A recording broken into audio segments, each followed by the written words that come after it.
Gracias por estar aquí con nosotros en este su programa iMoney Super 7.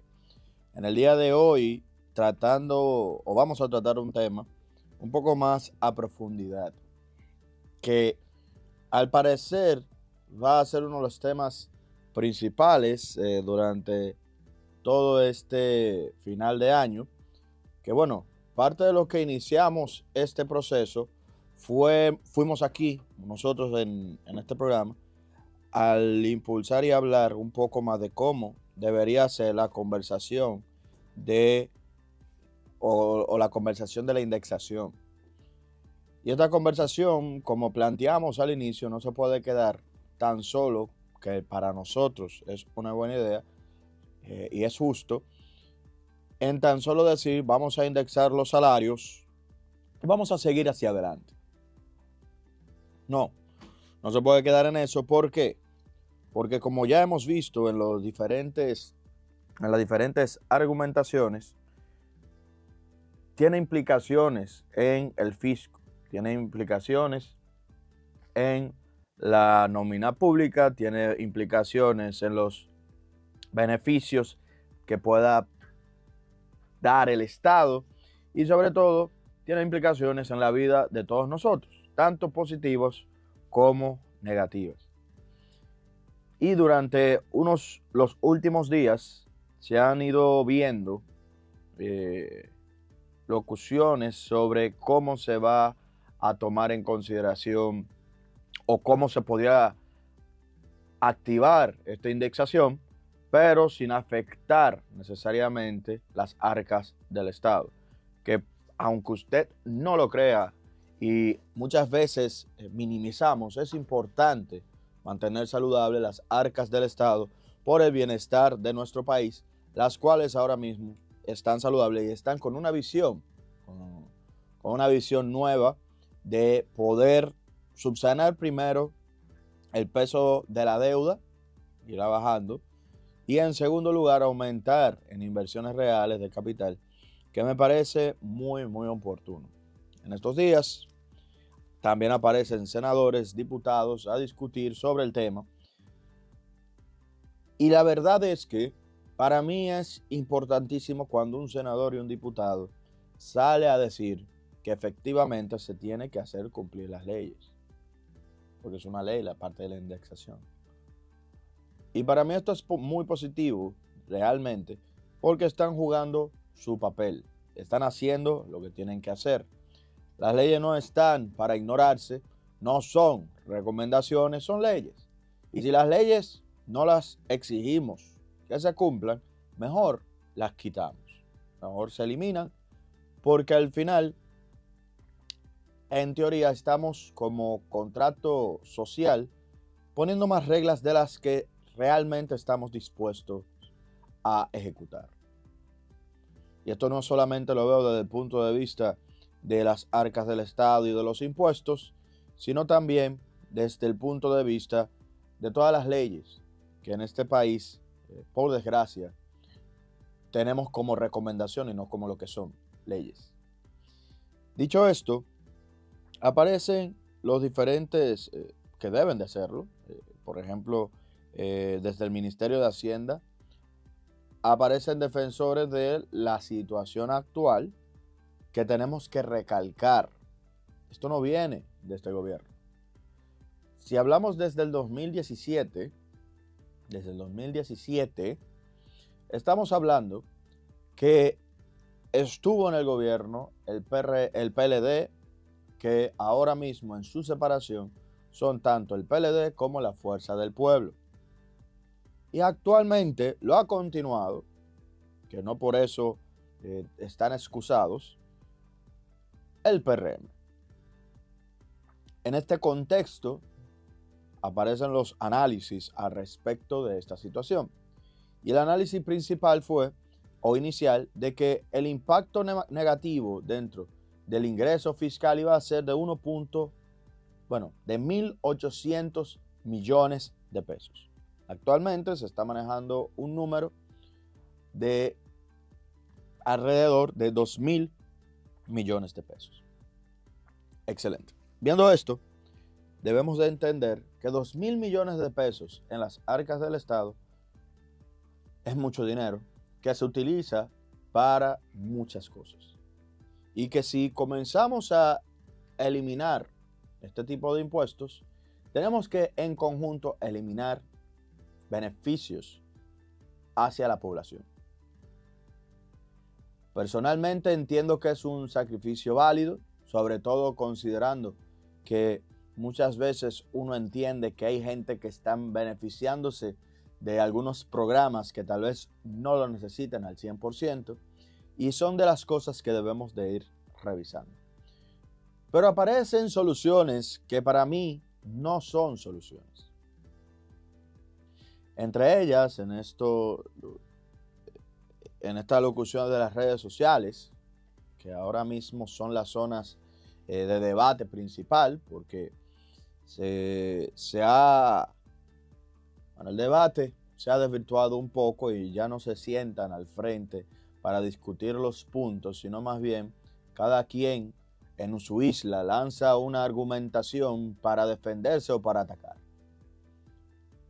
sin enfrentar ideas, sin decir las cosas de frente, porque al final de nada sirve resolver una situación, sino más bien lo que se está buscando es conseguir una palestra, más influencia, aunque al final esto no llega a ningún lado. Y lo digo porque una de las soluciones que he visto en las redes sociales ahora mismo, justamente hoy en la mañana cuando me levantaba,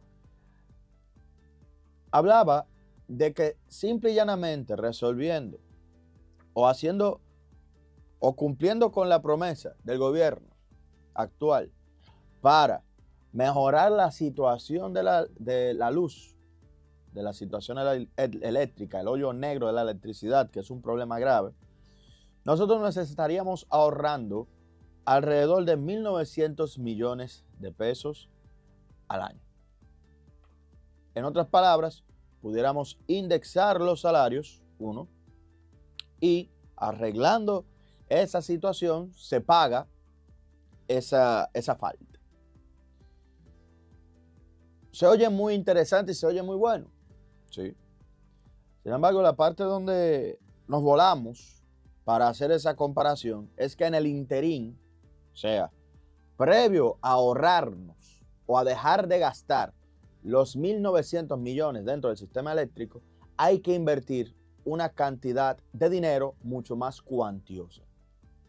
Por lo tanto, si indexamos ahora, no vamos a tener esa cantidad de dinero para poder hacer la transformación necesaria para lograr ahorrarnos ese desfalco dentro del marco del sistema eléctrico. Si ustedes me preguntan a mí, dentro de esa estructura lo más óptimo sería hacer cumplir el acuerdo entre partidos que fue el pacto eléctrico. Pero vamos al detalle. ¿Cómo alguien, tanto del gobierno como de la oposición, va a hablar del pacto eléctrico si al final esas son políticas que no son muy queridas por el pueblo? Sobre todo porque el pacto eléctrico implica que muchos sectores, ahora mismo de escasos recursos, deban de comenzar a pagar de manera efectiva la luz, como les toca, como se debe. Eso no se quiere decir. Eso no es popular. Eso no es agradable. Y buscamos soluciones que parecen más simplistas de lo que de verdad es, para simplemente ponernos en Instagram, en Facebook, en X, en TikTok, a dar ideas al aire. Y no podemos estar en eso. ¿Por qué? Porque para poder indexar los salarios, que insisto, estoy de acuerdo, hay que tomar en consideración los datos. Hay que tomar en consideración qué es lo que de verdad se está haciendo con el dinero en la República Dominicana. Y yo lo expreso porque justamente en las redes también se manifestó una idea que suena muy buena, pero en idea suena buena, sin embargo en ejecución no parece tanto. ¿Por qué? Se planteó que el gobierno tiene una cantidad de dólares muy significativas en reposo. El gobierno lo tiene en cuentas del Banco de Reservas, en dólares, muy significativa que, según la locución, lo tienen ahí haciendo nada. Y como lo tienen ahí haciendo nada, si nosotros pagáramos esa deuda, como se capitalizara a la deuda que tenemos, solamente pasando ese dinero a las cuentas, devolviendo ese dinero y eliminando el préstamo, según esta locución, nosotros estaríamos ahorrando justamente la misma cantidad de dinero que se tenía en cuestión. Los 1.800 millones de pesos. Y como dije, pagar deuda no se oye mal. Si ese dinero no se está haciendo nada ahí, no se oye mal. Sin embargo, voy a lo mismo, que me parece también una locución muy simplista. Sobre todo porque nuestro país hace un presupuesto todos los años. Si ese dinero está ahí, en teoría, que es una crítica que se puede hacer, en teoría es porque algo viene. Viene Navidad, vienen nuevas construcciones, aparecen cosas que se deben de hacer. O sea, con el presupuesto se supone que hay un plan. Y la pregunta es, a los diputados y los senadores, y es que aquí, cuando ellos aprueban el presupuesto, no lo analizan. O efectivamente ese presupuesto es el que es, y esa cantidad de dinero que en teoría está ahí haciendo nada, está esperando el uso necesario. ¿Qué quiero decir con esto? Cuando usted hace un préstamo de consumo, le cae el dinero en su cuenta y aunque usted vaya a comprar X o Y cosa en 2 o 3 días, mientras tanto ese dinero está en su cuenta. Entonces eso es parte también del proceso de gobierno. El gobierno no solo pide al momento que lo necesita, lo pide antes, por los procedimientos y la burocracia que implica tener el dinero, colocar el dinero y hacer todo el proceso de transparencia. Entonces, al menos que se pueda decir que ese dinero no se va a hacer absolutamente nada, lo cual no me parece, porque incluso el ministro Magín Díaz hace unos meses habló de una reestructuración del presupuesto para terminar el año con una mayor cantidad de inversión.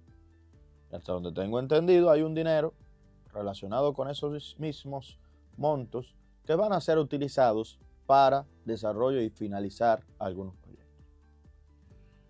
Bien, lo planteo así para que entendamos que la solución a los debates políticos no pueden ser tan simples, sobre todo cuando estamos hablando en términos económicos, de finanzas públicas. De verdad, entiendo que habemos, o debemos, mejor dicho, de buscar mejores maneras de informar a la población y llevar este tipo de debates. Porque no se puede continuar simplemente simplificando las cosas. Y no podemos caer en esos engaños o autoengaños. Y lo digo porque este gobierno también en su momento, cuando fue oposición, simplificó tanto todo que cuando tomaron el gobierno se dieron cuenta de que no podía ser tan fácil. El pacto eléctrico lo lograron firmar rápido, pero no se percataron o no esperaban que la realidad iba a ser más difícil. Hablaron de la deuda y esta oposición también está hablando de la deuda. Sin embargo, se siguen endeudando. Y es porque la deuda es mala. No, la deuda no es mala. La deuda es buena dependiendo de lo que tú hagas con ella. Y justamente ese ha sido el tema. Que al simplificar desde afuera todo, cuando llegan, se dan cuenta que nada de lo que dijeron tenía sentido, porque no es tan simple, porque no es tan fácil. Y nosotros como población tenemos que ir aprendiendo esto, entender que la economía y las finanzas públicas son mucho más elaboradas que simplemente corta por allá, sube por allá, porque afecta a un sinnúmero de gente. Afecta tu bolsillo, el bolsillo de tu familia, el bolsillo de todos. Y tenemos que tomar decisiones efectivas. No tomar una decisión por una coyuntura. No decir que yo quiero hacer esto porque sí, sino ver el costo-beneficio. Y vamos a los puntos que realmente, y esto lo vamos a analizar un poco más adelante a profundidad, pero vamos a los puntos que realmente pueden tener un impacto significativo dentro de la estructura de nuestro país. Nosotros queremos ahorrar para poder indexar, o queremos indexar y luego debemos de ver qué vamos a ajustar. Y hay una parte importantísima que es la que se debería de tocar si nosotros de verdad queremos hacer ese cambio como población. Y al final son los subsidios. Al final son los subsidios. Nosotros hablamos de gasto corriente y la República Dominicana muchas veces se ha ido jactando de que el gasto corriente está muy alto.